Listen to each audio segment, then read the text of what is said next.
ఇప్పుడే చూశాను అఖండ 2కి సినిమా రేట్లు పెంచుతున్నట్టుగా రాష్ట్ర ప్రభుత్వం ప్రకటించింది. ఇలాంటి ప్రకటన ద్వారా కదా ఐబొమ్మ రవి లాంటి వాళ్ళు పుట్టేది. మీరు కోట్ల రూపాయలు ఖర్చు పెట్టి సినిమాలు తీసేసేవాళ్ళు ఆ డబ్బులు మొత్తం ప్రజల మీద భారం వేయాలని ప్రయత్నిస్తుంటే ఇది ఎవరికి న్యాయం? కాబట్టి ఇంకా ఈ విలువైన కాస్ట్లీగా ఉన్న సినిమాను చూడడానికి ఇష్టమైన ప్రజానీకం ఐబొమ్మ రవి లాంటి వాడు చేసిన సినిమాలు చూస్తున్నారు. మీరే కదా సూచిస్తున్నారు. మళ్ళీ అతను అరెస్ట్ చేసే హక్కు మీకు ఎక్కడ వచ్చింది? ఈ ప్రభుత్వానికి నైతిక హక్కు లేదు. ఐబొమ్మ లాంటి వాళ్ళని అరెస్ట్ చేసే నైతిక హక్కు మీకు లేదు. ఎందుకంటే మీరే సృష్టిస్తున్నారు అటువంటి వాళ్ళని. ఇప్పుడు ఆయన జైలు పెట్టి ఇంకా చాలా మంది వస్తారు.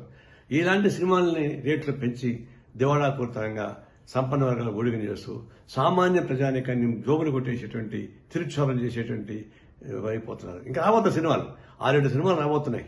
అవి ఎందుకు పెంచుతారు ఇంకా అంటే అట్లా పెంచుకుని పోయి ప్రజలను భారం వేస్తుంటే ఇట్లాంటి ఐబొమ్మ రవి లాంటి వాళ్ళు చాలా మంది పుడతారు. వాళ్ళు రావడం మీ చేత కాదు. ఇది స్వయంకృత అపరాధం. వ్యవస్థలో చేస్తున్నటువంటి అనేక అరాచకాల భాగంగా ఇది ప్రభుత్వం తగిన చర్యలు తీసుకోకపోతే ఇలాంటి అరాచకాలు జరుగుతూనే ఉంటాయి. తక్షణం ఈ సినిమాలు ఆ పద్ధతి ప్రజలకు దూరం చేయబాకండి. సినిమా థియేటర్లకి ప్రజలకు దూరం పెంచేస్తున్నారు. సినిమా థియేటర్లు 100 రోజులు 50 రోజులు ఆడుతూ ఉంటే జనం చూస్తారు. సామాన్య ప్రజలకు మీరు 3 రోజులు మొత్తం డబ్బులు వారుకున్న తర్వాత అది ఎవరు చూస్తారు? అంటే సినిమా థియేటర్లకి ప్రజానీకానికి దూరం చేస్తున్నారు. కళామతలకి ప్రజలకు దూరం చేస్తున్నారు. ఇది అత్యంత ప్రమాదకరమైన ధోరణి. ఇలాంటి విలాసవంతమైన సినిమాలు తీసి వాళ్ళ నష్టం అవుతుందని భయంతో ప్రజల మీద భారం వేస్తే ఇది ప్రజలు ఊరికే ప్రసక్తి లేదు. మేము తీవ్రంగా ఖండిస్తున్నాం.